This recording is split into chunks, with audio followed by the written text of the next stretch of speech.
Thank you, Mr. Speaker.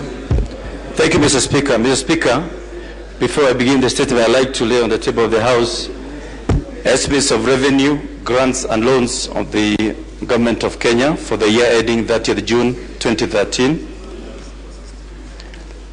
Again, I'd like to lay on the table of the House a medium-term debt management strategy for the year 2012 to 2015. I'd like to table on the House the Finance Bill 2012, the Proceeds of Crime and Money Laundering Bill, the Central Bank of Kenya Amendment Bill, the Capital Markets Amendment Bill, the Value Added Tax Bill, and lastly, Mr. Speaker, provisions of collections of taxes and duties. Mr. Speaker, sir. Mr. Speaker, the Minister is laying papers under order number 8, yet papers are supposed to be laid under order number 4. Is it in order? Member for Rangwe, from the directions that I've given not very long ago, the Minister is in order and I've allowed him to proceed. Thank you, Mr. Speaker. Mr. Speaker, I rise to present the budget statement for the fiscal year 2012-2013. Mr. Speaker, before I begin, it is my privilege and honor to present to this August House my first budget statement since becoming Minister for Finance. May I, at the outset, take this early opportunity to thank His Excellency the President for the trust that he has bestowed on me to spearhead the management of economic policy of our beloved country. I'm also equally indebted to the Right Honourable Prime Minister, the Vice President, the Speaker, Cabinet colleagues, and the Honourable Members of Parliament for their wise guidance and continued support to Treasury. Mr. Speaker, this year's budget is the last one that will be presented to this House during the tenure of Honorable Mwai Kibaki as the President of the Republic of Kenya. It is therefore instructive to reflect very briefly on the achievements that the government has made in delivering its priorities since the year 2003, when he assumed the leadership of this nation. As outlined during His Excellency's State of Nation address on 24th April this year, President Kibaki's administration, over from the year 2003 to 2007 period, and subsequently, the GRAD coalition government has implemented several very bold economic policies and structural reforms that have significantly improved the welfare of Kenyans. Let me highlight just a few notable achievements, and these include, among others, 1, economic recovery with real GDP growth rising from as low as 0.8% in 2002 to 7% in the year 2007. The domestic and external shocks of the year 2008 and 2009 adversely affected growth, but following return of peace in the country, our economy rebounded in the year 2010 and remained resilient in the year 2011, despite the challenges that we went through. And we now project a growth of about 5.2% for the year 2012. 2, increased the number of children going to school under the free primary education program from, and I repeat, from 5.9 million in the year 2003 to 10 million this year. Has provided tuition fee for 2 million more in secondary schools and increased by threefold the number of students in the university. 4, has increased the number of people accessing ARV drugs from a meager 350,000 people to just to 350,000 people from 10,000 in the year 2003, and has distributed close to 20 million mosquito nets, forestalling a malaria epidemic. Mr. Speaker, he has tarmacked over 2,700 kilometers of roads and rehabilitated 4,000 kilometers of road and connected to the electric grid more than 1.7 million Kenyans, up from 700,000 in the year 2002. 6, has disbursed over 100 billion shillings under CDF, which has financed the construction of over 1,000 health centers, 10,000 classrooms, numerous roads, security posts, as well as water and fish projects throughout the country. 7, has introduced women and youth enterprise funds, has introduced small and medium enterprise fund and agro-business fund to provide affordable credit accessible to women, youth, and other small business enterprises, and this has expanded employment. 8, has revived and expanded irrigation projects throughout the arid and semi-arid areas to secure food security. Mr. Speaker, with the foundation firmly laid and supported by a few constitutional dispensations providing for a devolved system of government, the President has given us a challenge to sustain the vision of our country of attaining a higher income status by the year 2030. Going forward, we should strive to build on this legacy to transform and modernize our nation, create jobs for our people, and significantly reduce poverty. In this context, I have therefore chosen the theme of this year's budget as deepening our economic and social prosperity within a system of devolved government. Mr. Speaker, we have, without any doubt, achieved much progress, but the journey has just begun, and there are challenges that lie ahead, which we must work together to deal with, both at domestic and global levels. We continue to face exogenous shocks associated with climate change and volatility in the international oil and other commodity prices, and worse still, the global economic outlook in the meantime is expected to remain fragile. But Mr. Speaker, we must rise to the challenge and courageously confront them, and we must confront them with bold and pragmatic policies. Mr. Speaker, throughout this budget statement, we are responding to these challenges by implementing a number of economic policies and structural reform measures. First, we are strengthening our financial systems by implementing further legislative and institutional reforms to keep the global crisis uncertainty at bay.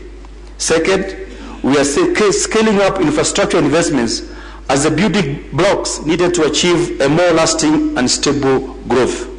Third, we are making growth and development more inclusive and equitable across countries by investing in our people. We are also renewing a commitment to progressively deliver on the constitutionally mandated economic and social rights, including measures to ensure food security and protection of the vulnerable members of our society. Mr. Speaker, we acknowledge that accelerating and to sustain inclusive and equitable growth for prosperity requires tough choices, hard work, and determination by all Kenyans. It goes beyond not just identifying hurdles to progress and proposing solutions, but also rolling up our sleeves and working together across the political divide to make painful decisions and implement sensible economic reforms. As Kenyans, we all shoulder the responsibility to build a better and prosperous Kenya in order to achieve a common future for all that we desire.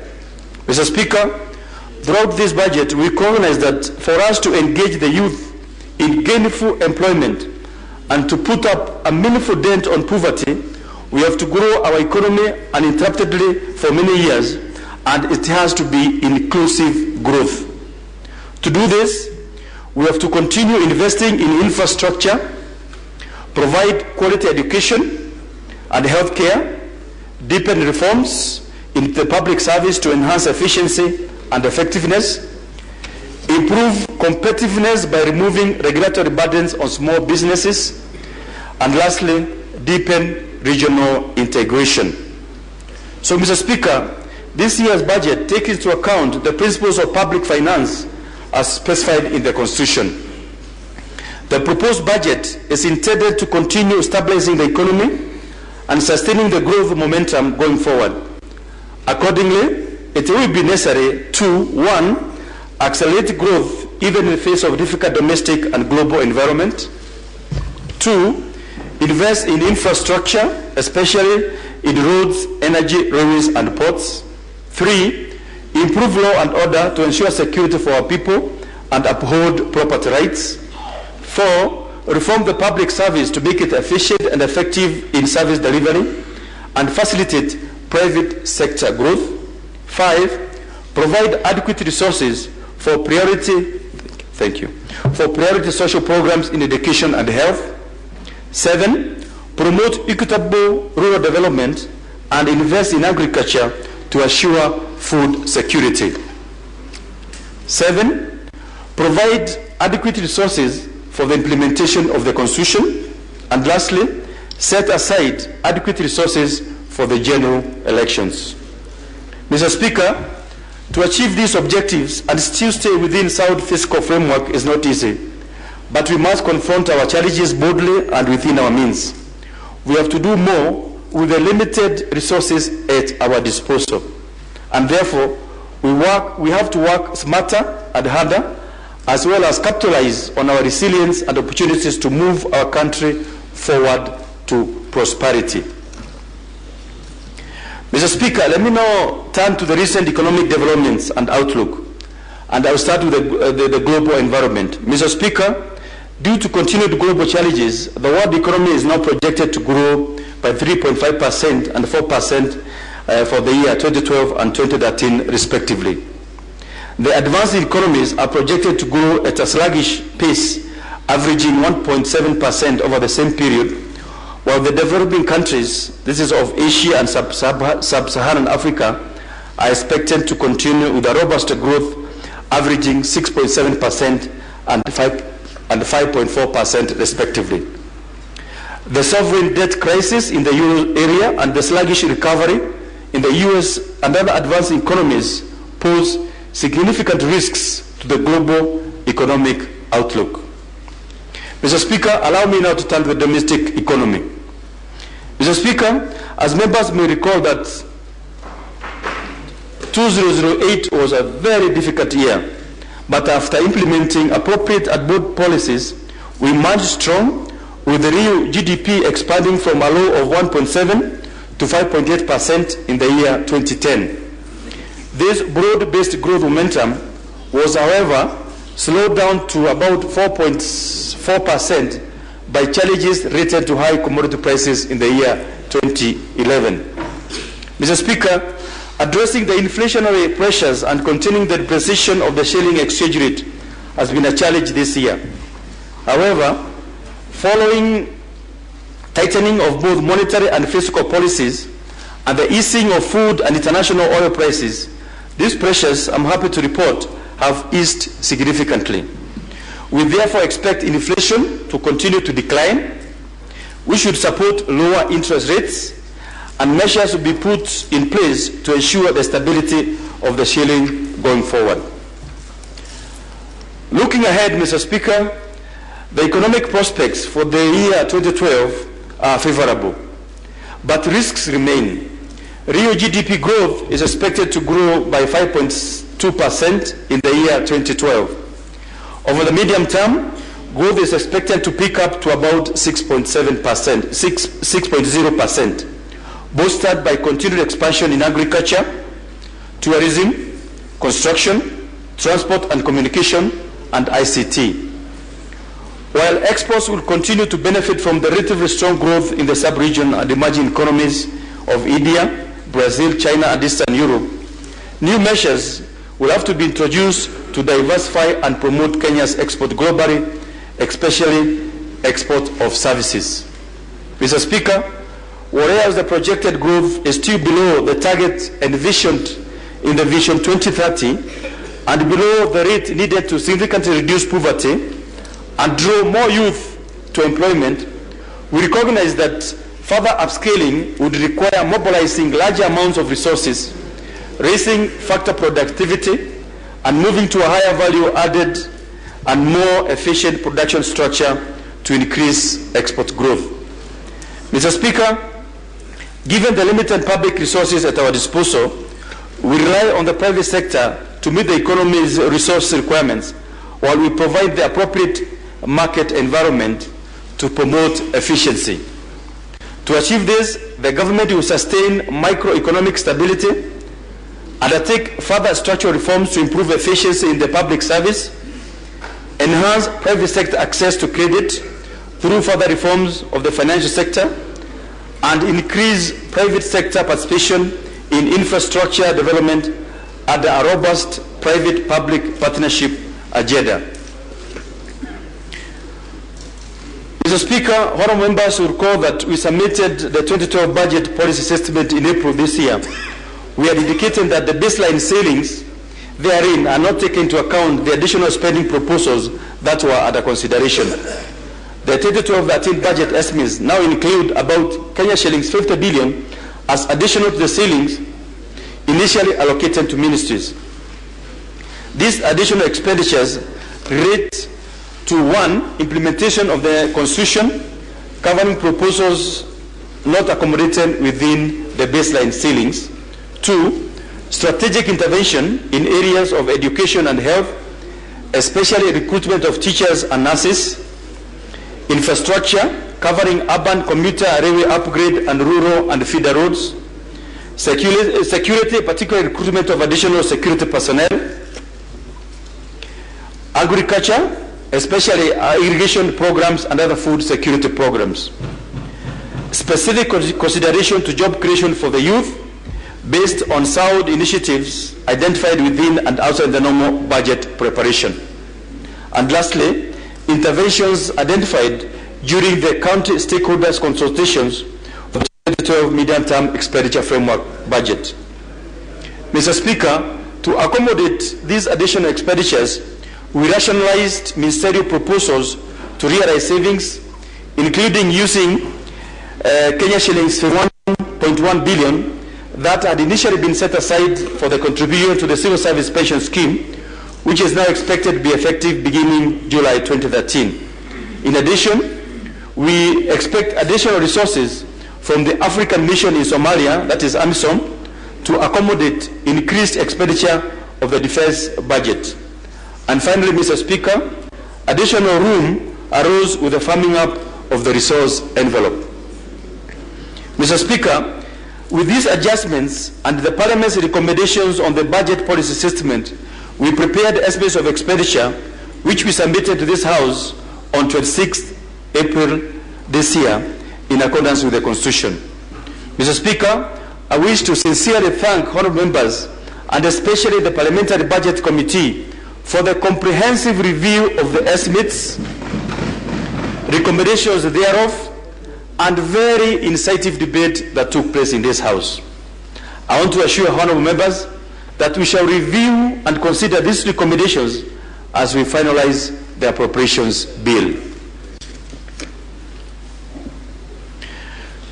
Mr. Speaker, as I've already stated, the government will facilitate the private sector as a key driver of growth and employment by, among other measures, safeguarding macroeconomic stability, continuing with investment in infrastructure development, undertaking further financial sector reforms, enhancing investment in security, deepening structural reforms, including rationalization of the public service, and expanding markets through regional integration. Mr. Speaker, let me now turn to macroeconomic stability. As I indicated earlier, despite the challenges of the year 2011, our economy has stabilized and inflation has declined steadily since November 2011. This follows coordinated monetary and fiscal policies actions taken by the Central Bank and the Ministry of Finance to contain inflation and exchange rate pressures. The economy is now set on a sustained path of higher growth in the medium term. Going forward, Mr. Speaker, we expect that the supply side driven pressures on prices and the exchange rate will subside in line with the gradual fall in the global oil prices and ample supply of food arising from the ongoing rains and expanded irrigation programs. This should also reduce the demand pressure on imports and on our current account. Mr. Speaker, the CBK's monetary policy will be geared towards bringing down inflation to single-digit level within a few months' time, and thereafter be kept stable at around 5% over the medium term. Mr. Speaker, in line with Section 4 of the CBK Act, I will shortly be writing to the CBK's Monetary Policy Committee to pursue the proposed inflation target of 5% with an upper bound of 7% by the end of June 2013. Mr. Speaker, with the recent decline in interest rates, we do not expect further volatility to happen, but care will be taken to ensure credit support to productive economic activities remain available. We will also continue to maintain a flexible exchange rate system, with the CBK intervening only to smoothen out short-term erratic movements in the shilling exchange rate that do not reflect market fundamentals and to achieve its international reserves target. Mr. Speaker, accelerated development of high-quality public investment such as roads, energy, railways, and port and water supplies is essential to sustain faster economic growth, open up economic opportunities for households, and hasten regional economic convergence and equity. For this reason, the government will continue to provide substantial resources towards infrastructure development. To this end, I have in this year's budget a total of 268.1 billion for various infrastructure projects, including roads, energy, railway, and ports.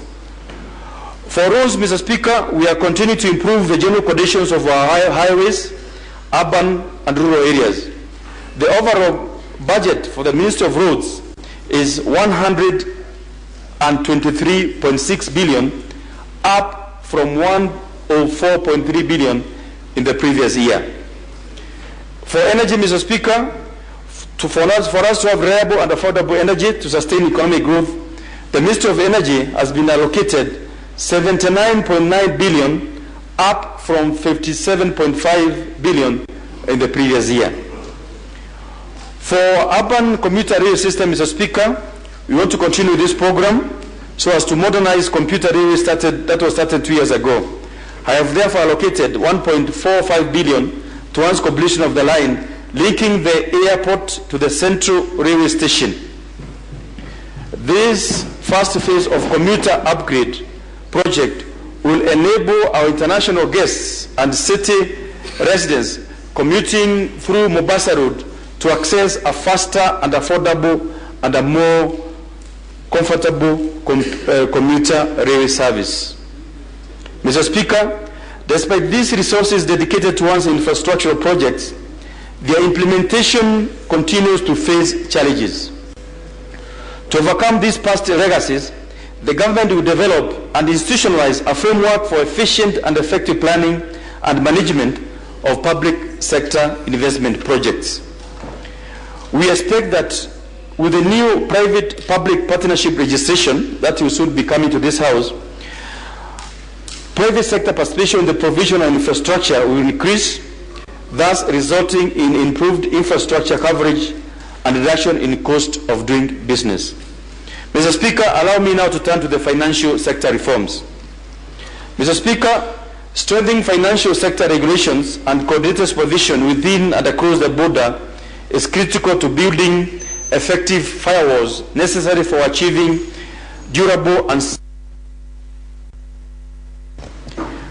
we need a stable and efficient financial sector that serves businesses and households by making credit available and at affordable interest rates in order to create the much needed jobs.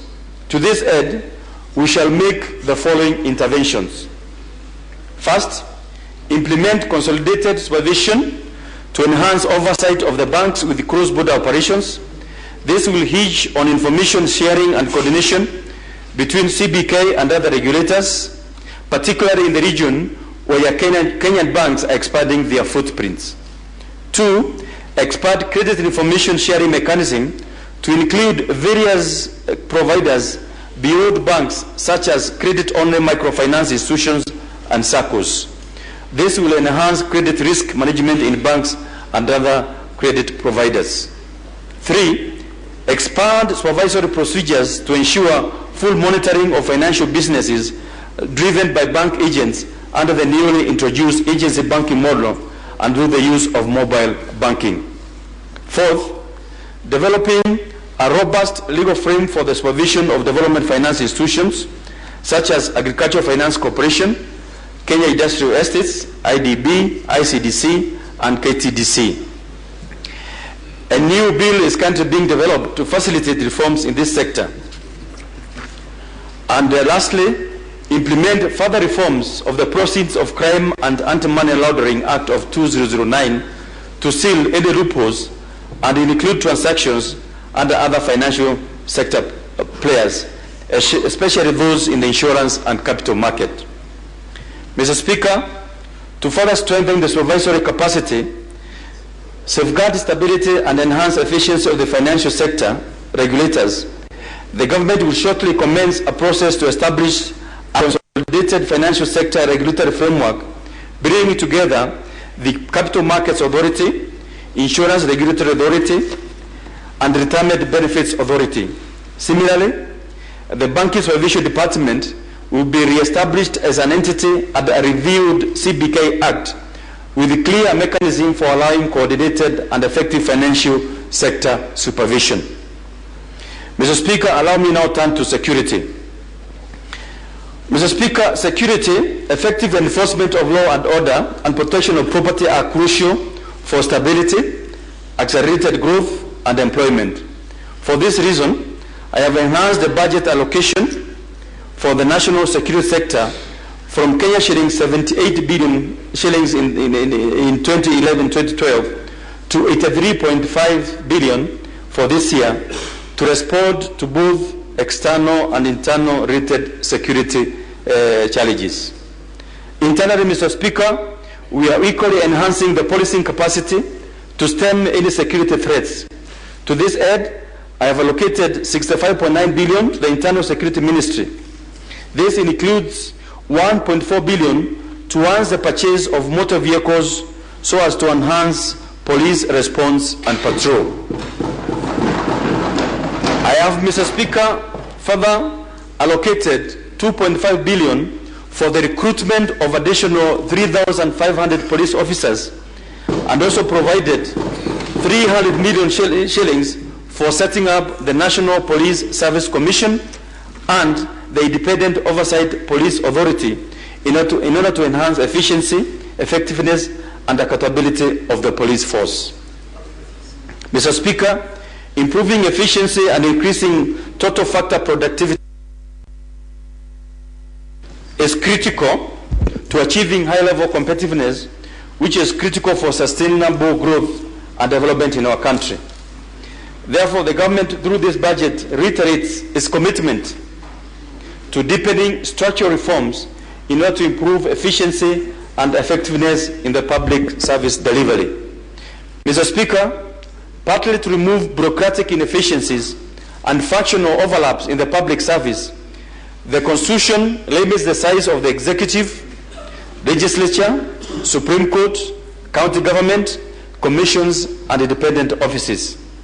It also reconstitutes the public and parliamentary service commissions and establishes Judicial Service Commission, among other initiatives, in order to institutionalize high level of professionalism, performance, and fairness in the public sector. Mr. Speaker, I expect, therefore, in the spirit of fairness, that these three commissions, working with the Salaries and Remuneration Commission, shall ensure equity in workload, remuneration, performance, and accountability across the entire public sector.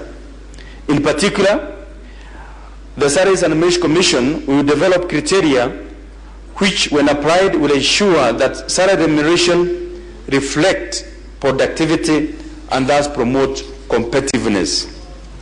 Mr. Speaker, every effort must be equally expended to rationalize, consolidate, and possibly limit the size of state corporations, regulatory agencies, and research and training institutions in order to transform them into more effective bodies to facilitate efficient service delivery. This way, we shall forestall tendencies by government agencies to indirectly expand the public sector. Mr. Speaker, in the continued recognition of the catalytic role of small and medium-sized businesses, the government will deepen business regulatory reforms, enhance access to credit, facilitate capacity building, extend preferential treatment in public tenders, and simplify and modernize the regulatory regime for them in order to amplify their multiplier effect on employment opportunities and accelerate growth. Mr. Speaker, we are also strengthening the legislative framework to further create predictable and enabling business environment. In this regard, the government will shortly be tabling all outstanding business enabling bills. Therefore, I urge the honourable members to accord these bills priority when they are tabled before the House. In addition to these reforms, Mr. Speaker, we will implement measures to improve electronic filing of documents at the Lands Registry, the Companies Registry, and other key agencies involved in business registration. All these efforts should reduce the cost of doing business and improve Kenya's rating on doing business index, and thus position our country as a preferred investment destination. Mr. Speaker, through this budget, we reaffirm our commitment to implementing the single window platform to facilitate faster and efficient clearance of cargo. To complement these efforts, the government will shortly commence a process to rationalize and consolidate all existing cargo related to standard enforcement agencies into a single entity. This will reduce bureaucratic inefficiency in cargo clearance. Further, Mr. Speaker, the East African Community Common Market Protocol establishes a single customs territory to facilitate free movement of goods in the region. Therefore, Mr. Speaker, to realign the operations of our customs with this protocol and to mainstream its critical role of trade facilitation and border controls, the Kenya Revenue Authority will be rationalized with a view to establishing the customs service as an autonomous entity on its own. Mr. Speaker, Kenya and the East African Community region can ill afford the high costs associated with the delays occasioned by way bridges and roadblocks along the northern corridor, which serves our landlocked neighboring countries of Uganda, Rwanda, and DRC. Accordingly, to facilitate trade and position Mombasa as a regional port, the government will review relevant regulations and guidelines to ensure that by December of this year, all way bridges are relocated to ports of entry and all roadblocks are either removed or reduced to a basic minimum. Mr. Speaker, while significant progress in integration has been achieved under the East African Community, there is much potential for expanded trade and investment in COMESA and the rest of Africa. The government will finalize a trade promotion strategy whose implementation will expand and diversify exports. In this regard, particular attention will be put on high-value primary products such as macadamia and cashew nuts that have shown excellent prospects in the exports market. In addition, Mr. Speaker, resources will be provided towards investment in infrastructure to facilitate export of services in the oil sector from the region, attract petroleum-related industries, and establishment of transshipment. I've also allocated resources to diversify and promote indigenous exports so as to bolster the source of livelihood of many of our Kenyans in various regions. Further, Mr. Speaker, The government will continue the collaborative infrastructure investment and remove inefficient customs procedures, including complicated rules of origin and other non-tariff barriers, in line with existing protocols. Mr. Speaker, having outlined specific measures we are implementing through this budget to facilitate private sector as the key driver of growth and employment, I now turn to measures we plan to take to make growth inclusive, equitable, and more durable.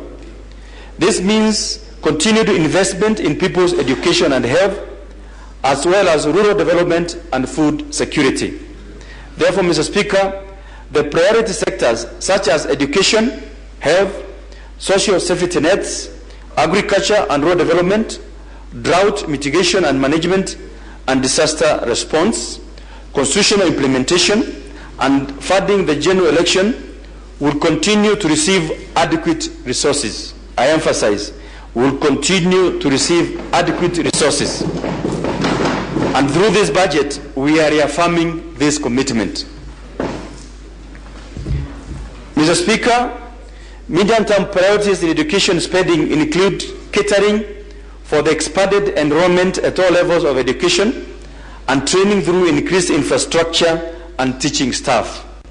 This intervention will help improve access and ensure quality education. Mr. Speaker, to this end, an additional 19.2 billion has been allocated to education sector in this financial year, raising the total allocation by 9% to reach a staggering 233.1 billion Kenya shillings in this financial year. Key budgetary allocation to the sector include, Mr. Speaker, 118.7 billion to cater for teacher salaries, including recruitment of additional 10,000 teachers. Kenya shillings 8.1 billion for development of infrastructure and facilities in our public universities. 480 million shillings for purchase of computers for schools. 1.6 billion for the support of early childhood development, including employment of pre-primary teachers.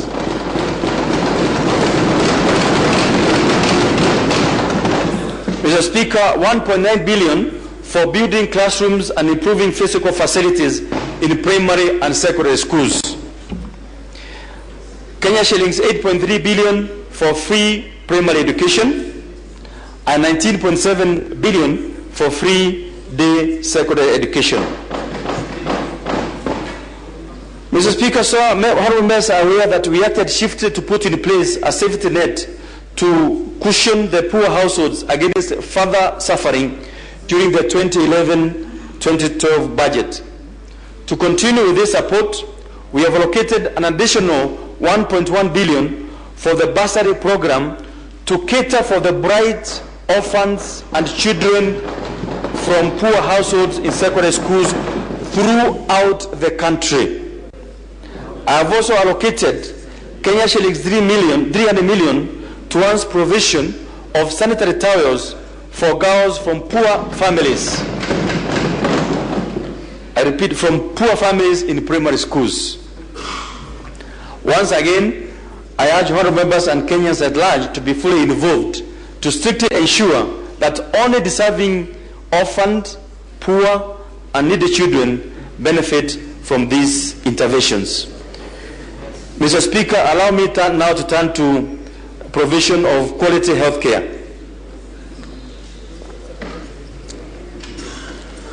Mr. Speaker, our goal in the medium term is to provide equitable and affordable health care to all Kenyan citizens.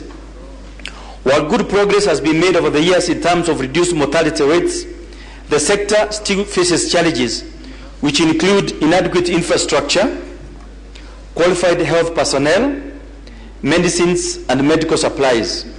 Mr. Speaker, to further expand access to quality healthcare services, an additional 12.3 billion Kenya shillings has been allocated to the health sector, raising the total allocation by 16.9% to reach a staggering 85 billion Kenya shillings in this financial year. The additional resources will facilitate, one, employment of 5,200 health workers. This includes recruitment of 715 doctors who completed their internship in March this year, and a further 200 doctors to be recruited from the market. I urge the concerned ministries to ensure equitable deployment of these doctors across the country. 2, implementation of the second phase of allowances for health workers. 3, construction of health centers and hospitals. 4, purchase of essential medical supplies, including ARVs, malaria and TB medicines, and crucial medical equipment. And 4, eradicating preventable diseases at constituency level. In addition, Mr. Speaker, we have given priority to scaling up the implementation of interventions aimed at enhancing the equitability of access to public health and sanitation services.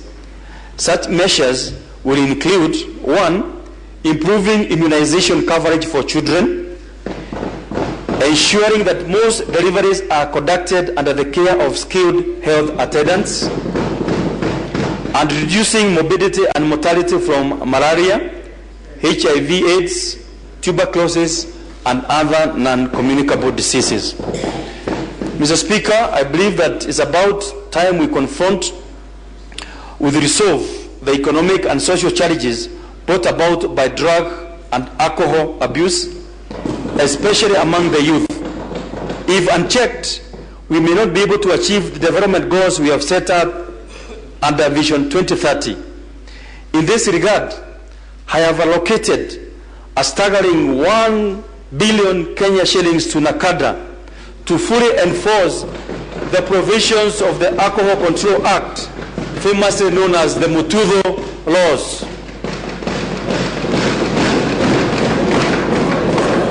This is to ensure that those laws are actually enforced. But let me also remind Kenyans that the fight against drug and alcohol abuse starts at home, with the parents engaging constructively with their children. Parents are therefore part and parcel of this effort. If we all put our efforts and energy in this endeavor, I expect to see significant reduction in this menace going forward. Mr. Speaker, it is disturbing to know that some public hospitals often detain patients and even deceased persons for non-payment of requisite charges. Sometimes, Mr. Speaker, they detain mothers and children. As a government that cares for its people, the Treasury, working with the ministry responsible for health care, will shortly engage with key public hospitals with records of such experience so as to develop appropriate guidelines on how to cushion the very poor families by defraying such costs. Mr. Speaker, the implementation of this initiative will not only assure the compliance with the requirement of our Constitution, but will also relieve poor families from the agony of such detention. Mr. Speaker, allow me now to turn to social safety nets and equalization fund. Mr. Speaker, as a government that cares for its people, we have once again in the 2012-2013 budget allocated Kenya shillings 9.6 billion to continue cushioning the poor and the vulnerable members of our society as we design a more comprehensive social protection policy and programs that will increase coverage. Specifically, Mr. Speaker, I have allocated Kenya shillings 4.4 billion that will go to orphans and vulnerable children, 1.1 billion that will go to deserving elderly persons, with each receiving 2,000 shillings per month. Kenya shillings 2.1 billion, which will go to the school feeding program covering the arid and semi-arid areas. 2 billion Kenya shillings has been set aside for famine relief program. Kenya shillings 342 million has been set aside as cash transfer to persons with severe disability, and I repeat, severe disability to start with, and Kenya shillings 900 to 9 million for the urban poor cash transfers. In addition, Mr. Speaker, equitable regional development of the marginalized areas will be enhanced with allocations under the Equalization Fund covering the 2 fiscal years amounting to Kenya shillings 5.5 billion shillings. The allocations for the year 2011-2012 of Kenya shillings 2.5 billion will be utilized on roads, water, health facilities and electricity as per the Constitution, while the allocation of Kenya shillings 3 billion for this year's financial year will be set aside, awaiting the determination and publication of the criteria by which to identify marginalized areas by the Commission on Revenue Allocation. Mr. Speaker, allow me now to turn to agriculture and rural development. Mr. Speaker, in the area of agriculture, our aim is not only to attain food security, but also to create gainful employment opportunities for our people. To this end, and in order to scale up the ongoing irrigation program and initiate new ones in this financial year, I have allocated an additional 8 billion Kenya shillings. To complement these efforts, the National Irrigation Board will be expected to explore ways to shift to drip irrigation method as a more economical and efficient way of expanding irrigation coverage. I therefore urge investors to establish manufacturing plants for producing the necessary irrigation kits here in Kenya and avail them to farmers at affordable prices. Mr. Speaker, I have also allocated 1 billion shillings for agri-business fund. Given the agreement that we have with the banks to invest 10 shillings for every 1 shilling of government invested towards risk sharing, this allocation will bring the total resources leveraged from commercial banks for agri-business fund to Kenya shillings 10 billion Kenya shillings. I expect this fund to enhance investment in agriculture and transform it into a business venture, making it attractive to our private sector, particularly to the youth. Mr. Speaker, farmers across the country are overburdened by debts, which arose from past mismanagement of farmers' production and marketing institutions. This has consequently had adverse effects on farm output and productivity, as some farmers cannot access credit. To relieve our coffee, rice, and sugar farmers, among others, from this burden, I have allocated 1.5 billion shillings towards write-off of these debts. Mr. Speaker, honorable members will recall that the government has made significant efforts to avail subsidized fertilizer to reduce the burden of high prices to farmers. In the long run, Mr. Speaker, I wish to challenge the private sector players to begin seriously consider local production of fertilizers so as to bring down our dependence on imports in this sector. Mr. Speaker, now turning to drought mitigation and management. Due to the risks posed by drought, we will continue to set aside funds for emergency responses. In this financial year, we have set aside 1.6 billion for strategic grain reserves and Kenya shillings 2 billion for famine relief activities. In addition, we have increased the contingency fund from the usual 2 billion shillings to 5 billion shillings to cater for other urgent and unforeseen expenditures. Mr. Speaker, allow me now to turn to youth employment and engagement.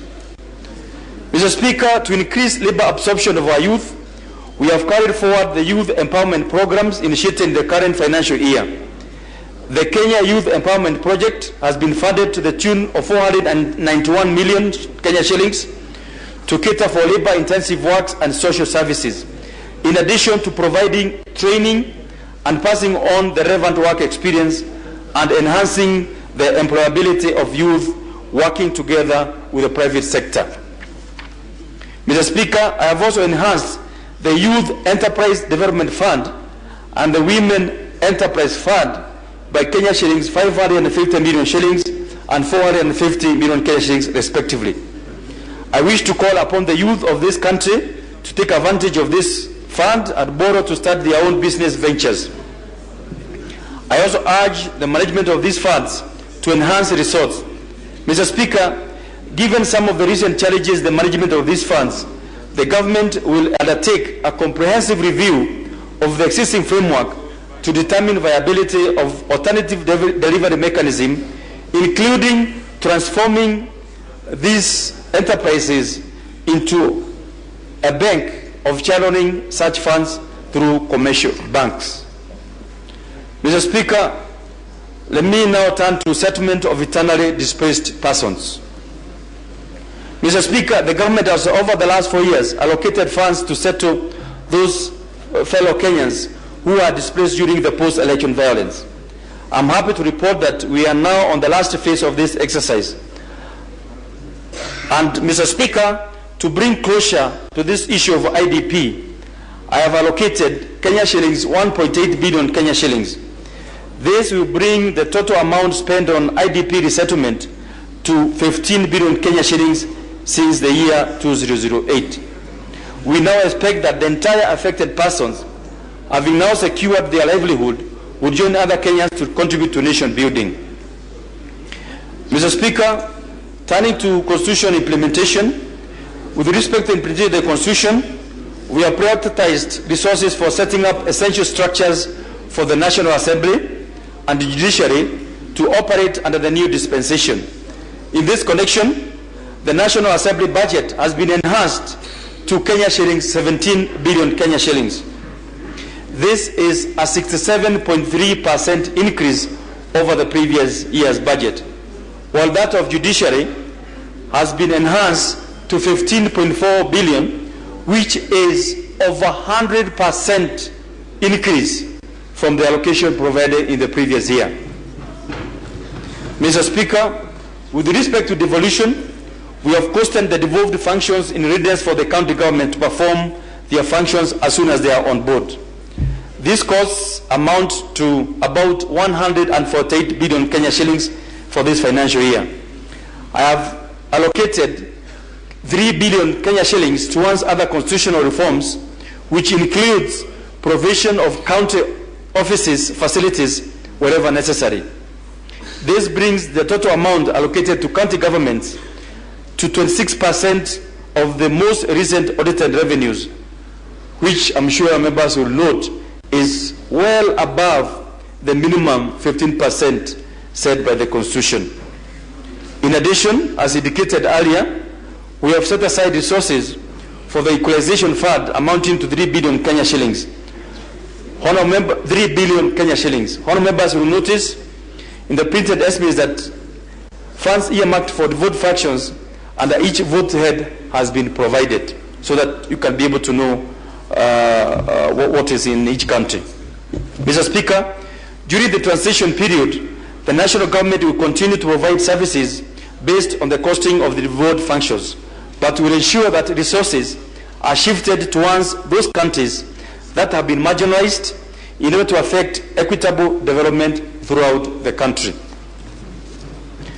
Mr. Speaker, allow me now to turn to the forthcoming general elections. Mr. Speaker, 2012-2013 is an election year that will usher in new administration and a devolved system of government. We need to conduct the general elections successfully. Towards this end, I have allocated a total of Kenya shillings 17.5 billion Kenya shillings to the Independent Electoral and Boundaries Commission. I therefore challenge the IEBC to work smarter and prudently to conduct a transparent and credible election within this resource envelope. Now, turning to the budget outline for this year, Mr. Speaker, due to the economic challenges experienced in the year 2011 and combined with the changes in the VAT withholding mechanism, tax collection is expected to be short of the budget estimate target by about 25 billion Kenya shillings. At the same time, the government has observed absorbed duty elimination on kerosene, wheat, and maize, with annual revenue loss of about 10 billion Kenya shillings. On the expenditure side, Mr. Speaker, the government had to incur higher expenditure on salary awards, employment of teachers, security operations in Somalia, implementation of the constitution, and fertilizer subsidy to insulate farmers from the rising prices. Mr. Speaker, in order to finance these emerging additional expenditure pressures in the face of financing constraints, the government instituted austerity measures which took into account performance of expenditure so far and the absorption capacity in the remainder of the financial year. All these adjustments to the budget, Mr. Speaker, were tabled in this House in April this year in the context of the supplementary estimates, which I thank honourable members for their kind consideration and approval. Mr. Speaker, despite the lower tax collection, the significant cuts in the expenditure resulted in a fiscal deficit of 6.9% of the GDP in the revised estimate for this year, compared with the 7.4% of the GDP in the original budget. So we have done well, Mr. Speaker. Mr. Speaker, now turning to the budget estimates for 2012-2013. Mr. Speaker, the total revenue estimates for the fiscal year 2012-2013 is 956.9 billion, comprising of 870 billion of ordinary revenue and Kenya shillings 84.8 billion of appropriations in aid and Kenya shillings 1.3 billion in respect of relative adjustment. The total revenue estimate represents an increase of 20.8% over the budget estimates and 18.9% over the revised estimate for this year, for 2011-2012. As a percentage of GDP, budgeted revenues are at 24.7% in 2012-2011, more or less the same level as in the previous year.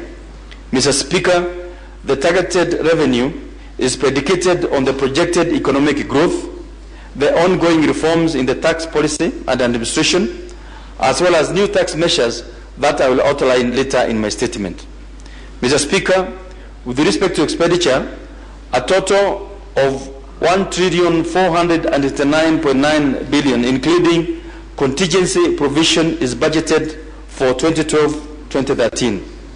Of this, gross recurrent expenditure is estimated at 1,003.2 billion. This includes 1.4 billion, which will be financed through appropriations in aid, and 346 billion financed directly from the consolidated fund services. The balance of 575.8 billion represents discretionary recurrent expenditures. Mr. Speaker, the consolidated fund services comprise of 94.5 billion for the domestic interest payments, Kenya shillings 11.3 billion for foreign interest payments, and that 7.8 billion for pensions, 3.2 billion for salaries and allowances for constitutional office holders, and Kenya shillings 1.3 billion for other non-discretionary expenditure. In addition, I expect to finance external redemptions amounting to 26.2 billion and domestic redemptions amounting to 171.6 billion. Mr. Speaker, gross development expenditure for this year, for this financial year, for 2012-2013, is estimated at 451.7 billion. Out of this amount, 178.2 billion will be financed through appropriations in aid, comprising of direct project financing of Kenya shillings 41.5 billion in the form of grants, Kenya shillings 131.9 billion in the form of loans, and Kenya shillings 4.8 billion in the form of local appropriations in aid. Mr. Speaker, taking the above into account, I expect to finance net development expenditures amounting to 273.5 billion from the exchequer. This comprises of 14.7 billion in the form of grants revenue, Kenya shillings 7.4 billion in the form of loans revenue, and Kenya shillings 221 billion domestically financed. Mr. Speaker, total committed external grants from development partners amount to 56.2 billion. Details of the donors and projects being financed are included in the development estimates. I wish to sincerely thank our development partners for their continued support. Mr. Speaker, with a total expenditure of 1.459.8 billion Kenya shillings, inclusive of domestic and external debt redemption, as well as contingency provisions, the total expected receipts will be 1,180.8 billion, including loans and grants. The overall deficit amounts to 279 billion, as indicated in the financial statement circulated to honorable members. However, Mr. Speaker, excluding the domestic debt rollover of 170.5 billion from expenditures and reflecting external debt redemptions of 26.6 billion as a financing item, while at the same time reflecting loan external financing in a more acceptable international standard practice, the total expenditure would amount to Kenya shillings 1,263.2 billion, giving rise to an overall fiscal deficit of 250.3 billion, which is 6.5% of the GDP, after taking into account grants and relative adjustments. This will be financed by net foreign financing of 1.3.6 billion and Kenya shillings 106.7 billion net borrowing from the domestic market. Mr. Speaker, this means that the fiscal framework for 2012-2013 budget is fully financed and there is no financing gap.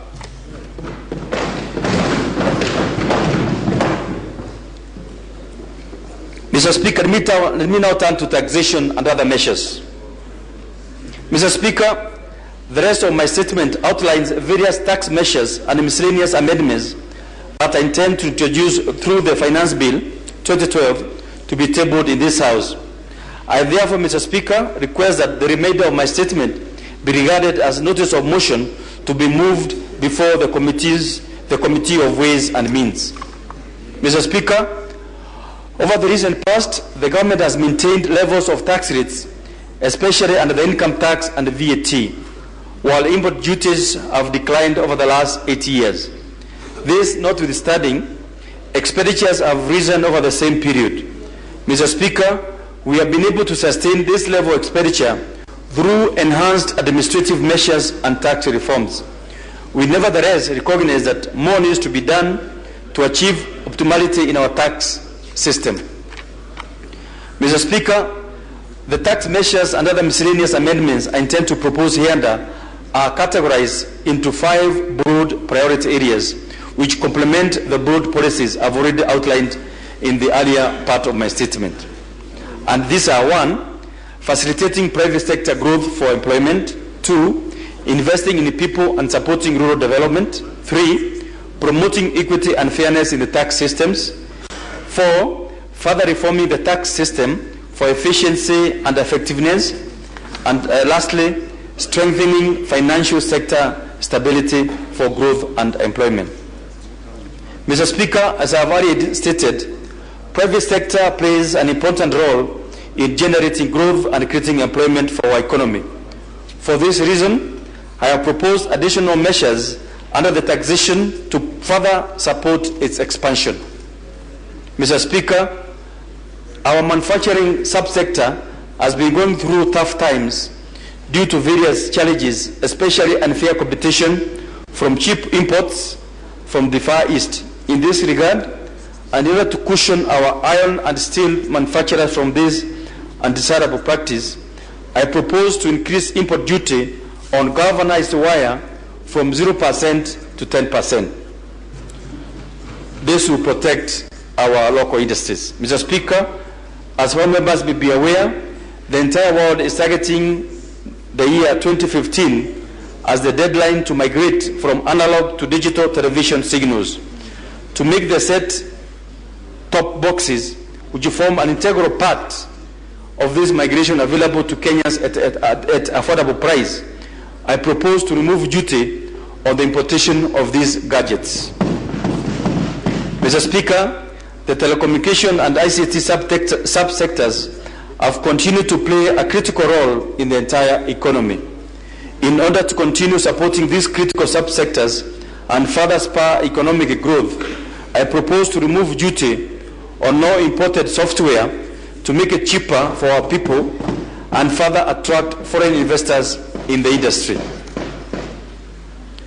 Mr. Speaker, investing in our people and assuring them of means of livelihood in the rural areas is the only vehicle through which we can secure a durable and stable pro-poor growth and development. In this regard, I have proposed further measures at our tax system as follows. Mr. Speaker, a healthy society is essential for durable growth and development. In order to ensure that Kenyans access affordable health care, I propose to exempt inputs for use in the manufacture of medical diagnostic kits. I further propose to grant duty remission to producers of food supplements for use by infants and HIV/AIDS infected persons. Mr. Speaker, in an effort to address nutritional problems affecting our people, I propose to further reduce the rate of duty on food supplements from 10% to 0%. This measure is expected to make imported food supplements affordable, thus helping improve the health of our people. Mr. Speaker, beekeeping has become a major source of livelihood in most parts of our rural areas. To promote beekeeping as an economic activity, I propose to exempt from duty imported inputs so as to encourage many farmers to take it up. This is expected to promote employment in the country and alleviate poverty. Mr. Speaker, over the recent past, many patriotic Kenyans have invested heavily in the real estate, thereby promoting access to housing for our people. To ensure fairness and also allow this class of citizens to contribute to our nation building, the Kenya Revenue Authority will shortly embark on mapping of all residential and commercial areas and implement a comprehensive strategy to ensure that all landlords are effectively brought in the tax net and all rental income taxes are paid. Mr. Speaker, collection of excise duties has faced challenges in the recent past. To safeguard the revenue base and ensure equity, the Kenya Revenue Authority would institute an effective excise duty management system to ensure that all products produced by licensed manufacturers are fully accounted for by type and quantity. I expect the first phase of this system to be fully operational in the course of this fiscal year. Mr. Speaker, the taxation of non-resident taxpayers who engage in business of transmission of messages with a base in Kenya has posed challenges in taxpayers and KRA. In order to address this, I propose to amend the income tax to align their taxation with that of the other non-resident taxpayers who engage in other businesses and whose tax base is in Kenya. Mr. Speaker, the recent upward review by KRA of the minimum tax payable on imported second-hand clothes from Kenya shillings 1.1 million to 1.9 million per 20-foot container has forced dealers to reduce imports significantly. Consequently, businesses have closed down and thousands of our people depending on this sector as a source of livelihood, especially the youth, are now poor and vulnerable. In order to prevent further loss of business and employment that support millions of our people, I have instructed KRA to immediately revert back to the initial valuation period to make Mituba affordable. Mr. Speaker, in accordance with the Constitution, I proposed a number of tax measures aimed at ensuring efficiency and effectiveness in the tax system. Mr. Speaker, our Constitution specifically prohibits the exemption of state officers from payment of taxes. To this end, I propose to amend the Customs and Excise Act to ensure that no person enjoys tax exemption by virtue of holding a state office. Mr. Speaker, the Constitution also requires very high standards of service to the people to this great nation. To this end, I propose to amend the Customs and Excise Act to ensure fast processing of applications for renewal of exercise licenses. Mr. Speaker, it has come to my attention that Kenya Revenue Authority is facing challenges in determining the institutions that qualify for exemption while engaging in charitable activities. To address this problem, I propose to amend the Income Tax to empower the Minister to make rules for the purposes of administering exemptions of trusts, churches, and NGOs. Mr. Speaker, there is need to enhance tax dispute resolution mechanism to instill professionalism and equity in the administration of tax cases. To this end, I propose to amend the Income Tax Act to provide for qualifications for local committee and tribunal members and specify the period the Commissioner is required to file a statement of facts to the local committee. Mr. Speaker, effective dispute resolution mechanism allows for a faster and efficient settlement of tax disputes. Mr. Speaker, there have been instances where the tribunal has not performed optimally due to failure by some members to perform their duties. In order to ensure effective and uninterrupted service to taxpayers, I am proposing to amend the Act to provide for additional circumstances under which members of the tribunal may cease to hold office. Mr. Speaker, there is need to provide oversight over the operations of tax agents to encourage professionalism. I therefore propose to amend the KRA Act to empower the Minister to make regulations for persons authorized to act as tax agents. This measure will enhance tax compliance.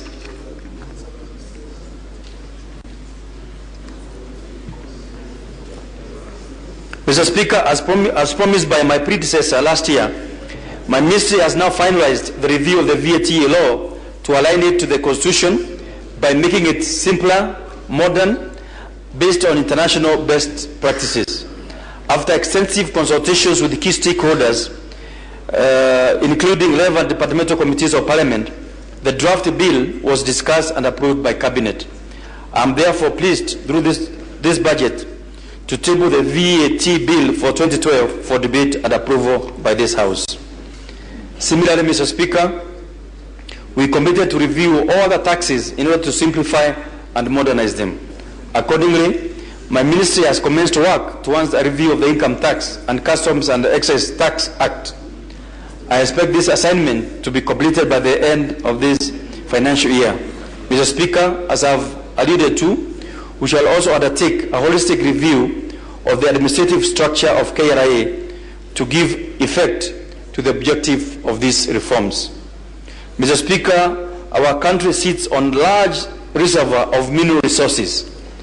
To avoid crises often associated with the exploitation of such resources, it is imperative that we swiftly institutionalize a comprehensive policy and legislative framework covering licensing, revenue sharing, taxation, and sustainable use of revenues generated from such resources.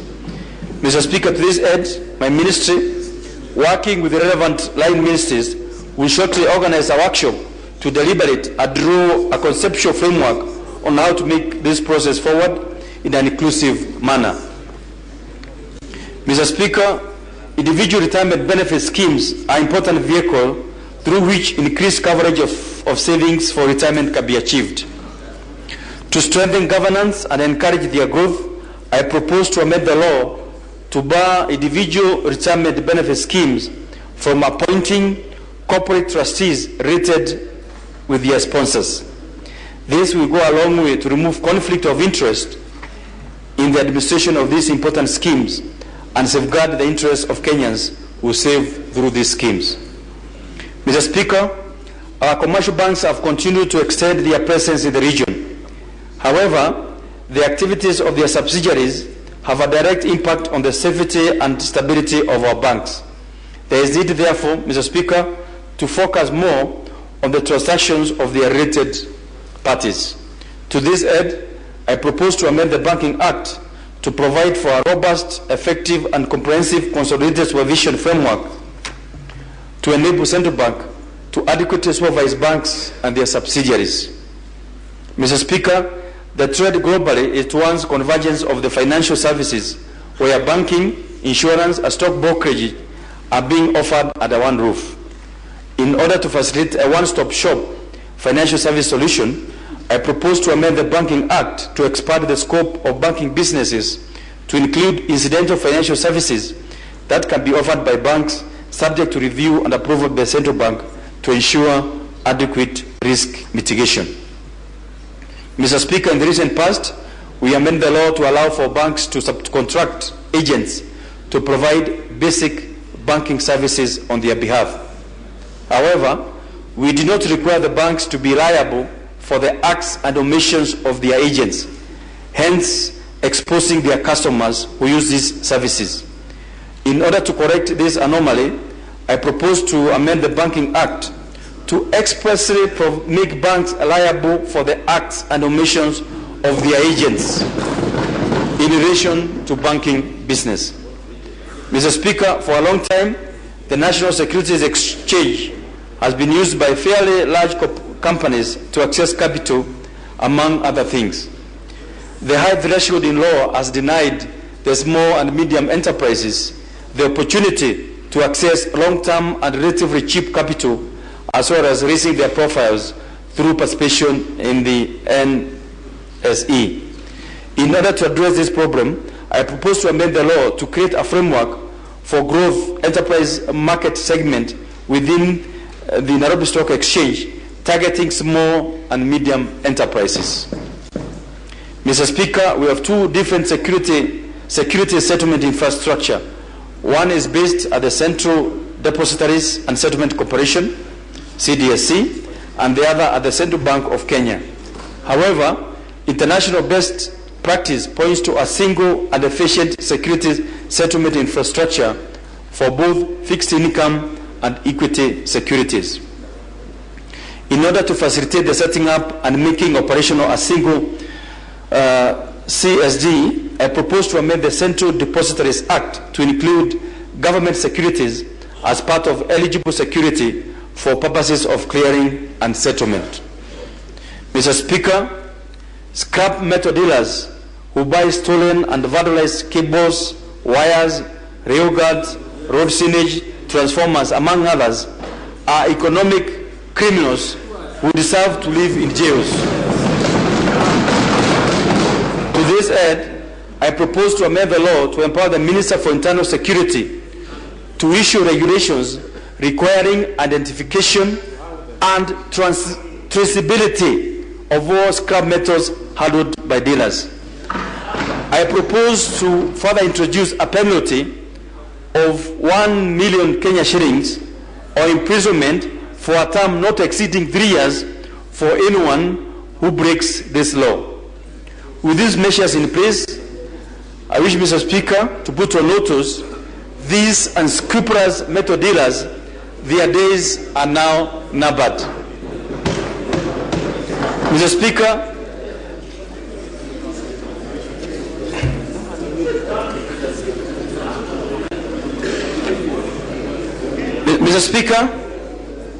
in conclusion, Mr. Speaker, in this budget, I've outlined broad policies and structural reforms measures geared towards building further resilience of our economy. First, we are continuing to sustain macroeconomic stability necessary for long-term investment and growth. Second, we are strengthening our financial systems and encouraging diversification of our export markets to keep the global crisis uncertainty at bay. Third, through this budget, we are scaling up infrastructure investments as the building blocks needed to achieve a more lasting growth and stable economy. Fourth, Mr. Speaker, we are deliberately making growth and development more inclusive and equitable by investing in our people and making resources available at the county level to improve service delivery. We are also, Mr. Speaker, renewing our commitment through this budget to progressively deliver on the constitutionally mandated economic and social rights, including implementing measures to ensure food security and protect the vulnerable members of our society. The spending plans under the 2012-2013 MTF budget are therefore consistent with our national strategic objectives of securing stability, durable inclusive growth, and equitable development.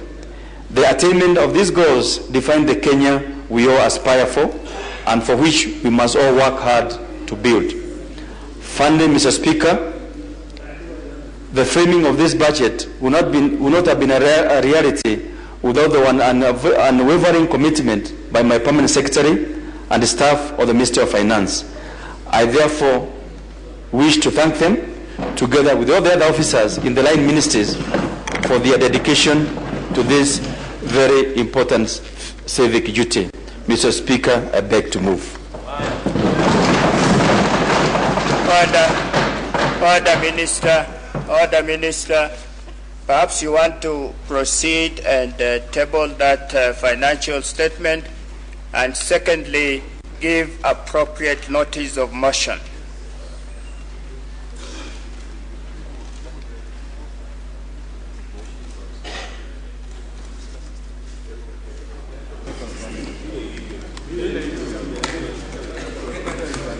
You can afford this one. Mr. Speaker, I'm told Treasury can afford another file. I wish to table the budget statement for the financial year 2012-2013. Mr. Speaker, I wish to give notice of the following mission: that the financial statement, I wish to give notice of motion that the financial statement and all other documents exclusive of the bills tabled today, Thursday, 14th June 2012, for the fiscal year 2012-2013, be referred to the Budget Committee. Order, honorable members.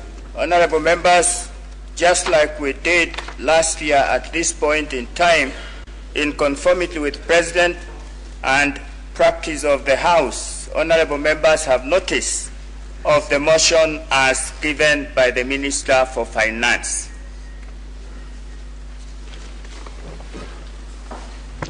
Honorable members, it is the pleasure of His Excellency the President to take his leave.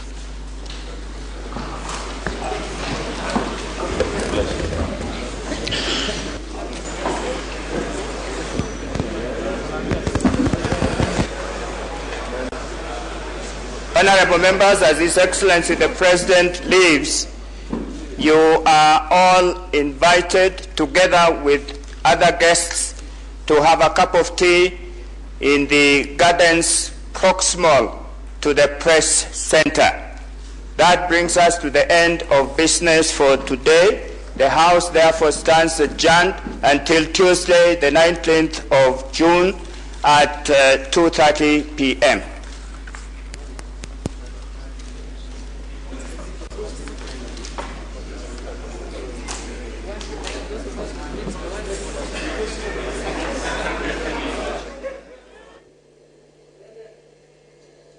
Indeed, we have just seen the conclusion of the statement by the Minister for Finance, Njeru Githae, outlining some of the measures that the government will be putting in place to ensure economic development in 2012-2013. Of course, this is the first budget statement read by the Finance Minister, and also is the last budget under President Mwai Kibaki's leadership, giving priority to 7. Can you hear me?